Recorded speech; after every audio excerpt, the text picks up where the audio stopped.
Welcome back to Midday. It's 11:36 now as we take a live look toward our nation's capital. The Senate and former President Donald Trump are preparing for a second historic impeachment trial. And down the street in the White House, President Biden plans to sign more executive action to tackle climate change and restore scientific integrity. There is a lot going on in Washington, so joining us now is the ABC News Political Director Rick Klein to talk about all of the movement in our nation's capital. Rick, thank you for joining us today.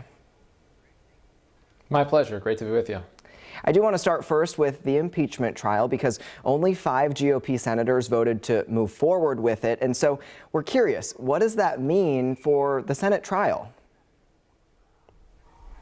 It means that there's a diminishing possibility of getting enough votes to convict President Trump of his impeachment charges and thereby eliminating the possibility of him running in the future. You'd need 17 Republicans to side with all of 50 Democrats. So the fact that only 5 even think the trial is legitimate, it's hard for me to see how you get the other 12. Maybe a few decide that, in fact, what they hear is enough to merit conviction, but it doesn't seem likely. And I think all in all, some of the fervor and the furor of the last couple of weeks has died down a bit to President Trump's benefit. And the fact that he's been basically silent during this period has probably served him well.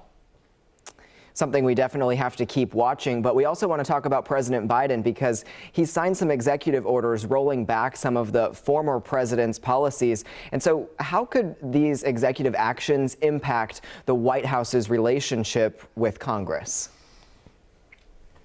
Yeah, it's so interesting because a lot of the actions that President Biden took are reversing things that President Trump did, but they are controversial areas impacting immigration, the environment, housing policy, racial and gender discrimination. All of them are hot button issues. And of course, President Biden came into office a week ago today, promising to reach out to Republicans, looking for a new era of unity, bipartisanship. And this does hurt that. I've talked to a Republican just today who really does want to work with the White House on COVID-19, but said, look, this doesn't help. Not to begrudge the movements or to say that he doesn't have the power to do them, but the sense is that it makes cooperation that much harder. And maybe it's inevitable. That's just how government operates these days, that a lot of things get done by executive action. But the president wants to get things done with the legislative branch, with Congress on board. And moving in a more partisan direction on executive orders, no doubt, makes that more difficult.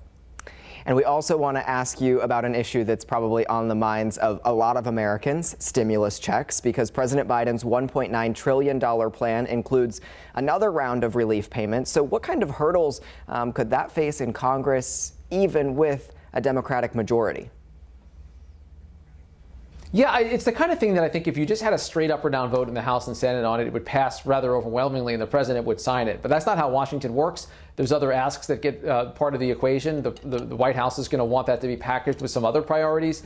Democrats in the House and Senate are going to have other things they want. Republicans are going to have some asks for it. So ultimately, I think it's the kind of thing that's more likely than not to get done because you have such consensus behind it. But getting there is going to be pretty ugly. And right now, just on Capitol Hill, you have a White House that's working in all these different tracks. We mentioned those executive orders, but they're also using some other procedural end-around techniques in case they don't get Republican buy-in. So it's hard to see how things get done, even things that are widely popular, like those additional stimulus checks.